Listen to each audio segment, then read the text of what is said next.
nan nga gisee aussi communication premier ministre bi tey ndax jaroon na cette sortie bi nga xamante ni def na ko le président du parti Pastef pardon.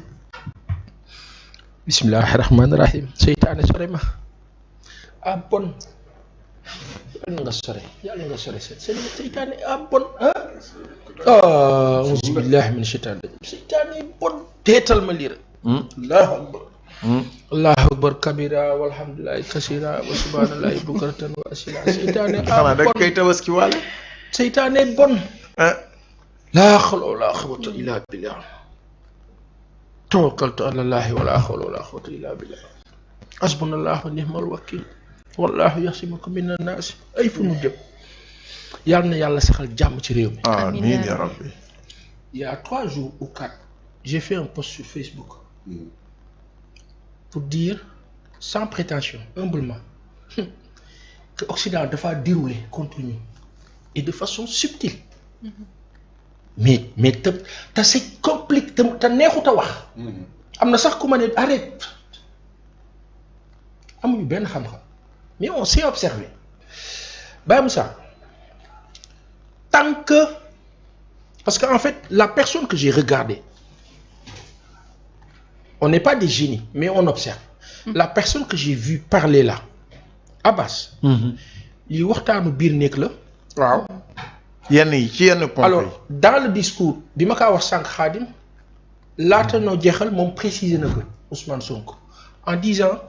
bu nu waxee nii réglé wu ñu wut comité restreint réglé wu ñu wax ko militant yi ñu wax ko ci kaw ñëpp dégg ça sous-entend que depuis une très bonne période la personne est révoltée semble-t-il par rapport à quoi junj na ko ou dégg nañu ko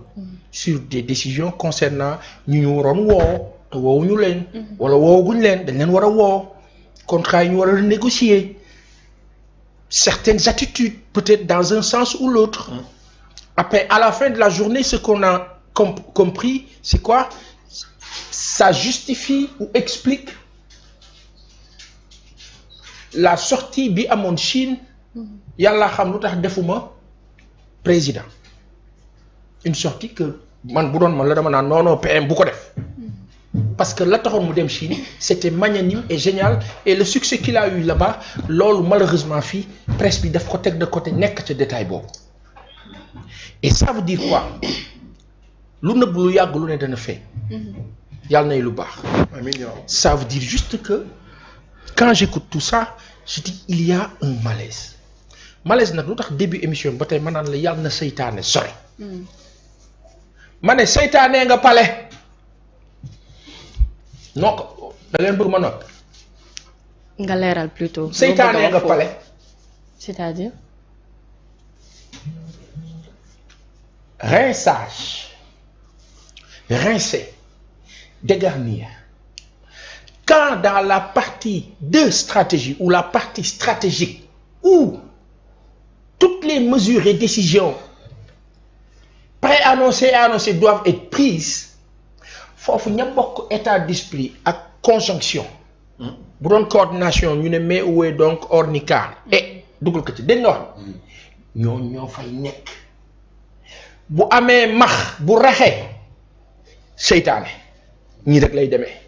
ndax dina am lenn loo xam ni yéen ñaar da ngeen ko tënk teg ko bu ci rax amee rax boobu mooy jaxase carte gi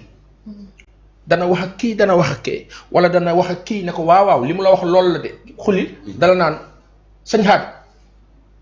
li la Baye Moussa wax loolu la de mais xam nga fan la jàng ya yàqu su la ne mais il faut juste rek que taal na daay oui il a raison hein oui c'est vrai monsieur le président il a raison hein Abbas il a raison hein après ne la en sortant quoi en ouvrant la porte là xulil teg poignée bi oui mais président il faut juste rek nga wax ko mu source de division et le mal ce que j'entends il sous-entend il comprend le mal est au palais léegi au palais je parle pas du président de la République je dis sèchement monsieur le président quel est ou qui est votre entourage au palais vous êtes avec qui vous réunissez avec qui vous parlez avec qui est-ce que vous êtes plus proche de votre premier ministre ou vous l'êtes moins ou vous ne l'êtes pas du tout vous étiez ensemble, vous êtes ensemble, vous devez être ensemble et vous serez ensemble. Vous réussirez ensemble, vous échouerez ensemble. Yalla bu nguur gi échouer. Yalla na nguur gi réussir. Mais loolu mu ngi nekk ci lenn. Osmose. Parce que quand le Premier ministre parle ainsi, pour une réunion que moi j'aurais super aimé ne pas devoir, wala boog une synthèse boo xam ne du ma ko déggee nii, en public comme ça, j'aurais super aimé mu nekk lu fermé. Loo xam ne nit ñi dañuy génn naan ah li waa ji wax ñi naan dëgg la du dëgg. Mais si affiché comme ça veut dire que kii wax ni sës na. Ça veut dire général bol demuma fenn si lui il pense que voilà mu dàq mën ci c'est comme dàq ma mais demuma. bu ma dàqee ma dem assemblée j'ai l'appareil. mën na am ay impact ci doxalinu réew mi selon vous. Je pense que fii Sénégal ñaari responsable yu bokk parti parce que li ma dégg nii yëpp au-delà de tout c'est comme c'est-à-dire saa waay kaay ñu wax la kaay ñu wax la c'est ce que je comprends et man ça me rend malade ça me rend triste et ça fait peur un peu mais yàlla bu seytaane am ndam ci lii. amiin yaa rabbi. Il faut juste que ay nit nag bu ngeen nekkee ak nit fii Sénégal damay dégg ñu naan lu Ousmane wax lu mu waxoon ak lu muy waaj a wax ak fu mu jëm ak lépp Ousmane Sonko doomi aadama la bu yàlla sàkk. Avec ses qualités et ses défauts. Sénégal nañuy bàyyi sànq nit xam nga luy sànq nit nga gis dara sax war cee am xalaat nga ne doo ko wax boo ko waxee mu metti. Et c'est là où j'adore ce monsieur Sonko parce que lui il dit ce qu'il pense. ñi nekk ak moom aussi dites ce que vous pensez ne le dites pas sur son dos. Dites-lui non PM il faut pas mu forcer ngeen raak en interne non mënul nekk sortie bi doo ko def boo ko defee dafa compliqué mu leen dama koy def. Moi si j'étais proche de monsieur Sonko aujourd'hui cette sortie-là du am mais jegewuma ko xanduma fa. Je dis une chose je vois une personne qui souffre qui a mal te dafa wax benn wax bu am solo dafa ni au-delà de l'implication de tout le monde moom daf ci am responsabilité bu ci kenn amul. wax na dëgg su fekkee da ngaa dëggu te jël engagement àdduna bi yëpp toog di la déglu nga doon gor xulil bu ñëpp bàyyi woon it yow doo bàyyi. dégg-dégg bi loolu la moo di ne dafa am lu ma diggee ak yéen faw ma dem jusqu'au bout. dem jusqu'au bout bi nag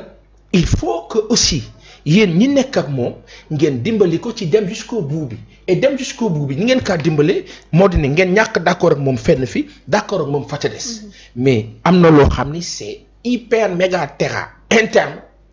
en 1 an 6 mois et poussière de gestion d'État warul demee ni yàlla na leen yàlla suturaal. ñu waxtaan seen biir déggoo parce que yéen seetlu ngeen benn affaire. oui. Abbas ak sëñ Xaadim ak Baye Xaadim ak wala Maam Xaadim ak Seydina Aliou ak Baye Moussa turandoo yonent yàlla Moussa est-ce que xam ngeen leen. énormément dégg ngeen baal. bu baax Sénégal amul contre-pouvoir bu mën a sonal nguur bi nii opposants yi baal leen ma rek ngeen déglu ma baal leen ma. Qu'est-ce que je veux dire lui-même il l'a dit en termes de représentativité Abbas et de considération populaire le régime en place a l'onction populaire maanaam peuple bi noo ko fal te ànd na noog moom jusqu'ici ça se voit ça se sent. mooy bi muy wax bi mu mouillé le maillot dem sur le terrain gagner les législatives. Maintenant Abbas wax nga ko quand on dit que ce monsieur est fatigué il doit être protégé c'est dans le sens organisationnel du terme. Absolument. de yéen ñi nga xam ne yéen a ko wër jege ko lool. La jouissance nekkagul moment bi. La jouissance ce sera quand comme il le dit on aura fini de renégocier nos protocoles d'accord économiques et miniers et autres loolu am incidence positive économique suñu PIB changé li ma Pape Massata Diack doon wax démb ci guddi ne ma si aujourd'hui on parvient avec l'avantage d'avoir les Américains qui ont leurs satellites de pouvoir nous dire vu la visite du président aux États-Unis de pouvoir nous dire au Sénégal savez-vous que vous avez tant de milliards de mètres cubes ci zircon ci gaz ci leneen ak leneen ak leneen de tonnes, de tout ce que vous voulez. À partir de là, votre PIB change, vous devenez une population de millionnaires. Si on parvient ainsi à le faire sur 5 ans ou 10 ans, Sénégalais, mais dans le cas où tu parviens à renégocier tes contrats comme M. Sonko le dit. Mais pour pouvoir faire tout cela, il faut l'osmose. D'accord. Et l'osmose, monsieur le président de la République, il faut que vous ayez ña nekk ca pale ba tarax leen te duñu te ñoo doon déggoo ma de ña fa nekk tarax leen te duñu te ñoo doon ña fa nekk tarax leen te duñu te ñoo doon ngeen jël leen ne leen may leen boole ci ña nekk ca ministère yi fépp boole ci ña nekk ci yenn direction yi fépp Dégarni nag rincé nag ne veut pas dire voilà xulil ci jaboot gi la ñu bokk de waaye kër gi bu fekkee dafa am ñaar ñu yàq ñaar ñoo ñuy yàq di leen di wax may leen ñu dañuy defar kër gi bu ñu ko defaree par ne leen toogaat leen ngeen nekk ak ñun parce que ñun ak yéen ñoo bokk Sénégalais yëpp benn lañu mais quand dans l'organisation parce que le système dont on parle man gëmuma système leadership laa gëm et c'est là où peut-être le PM interpelle le président de la République soo ko mënul ma bàyyi ma def ko c'est extrêmement grave bu dee mënuloo ko man ma def ko alors le président à un moment donné qu'est-ce qu'il disait renforcer les pouvoirs du Premier ministre. Du Premier ministre, bien sûr. Mais renforcer les pouvoirs du Premier ministre, weesuwul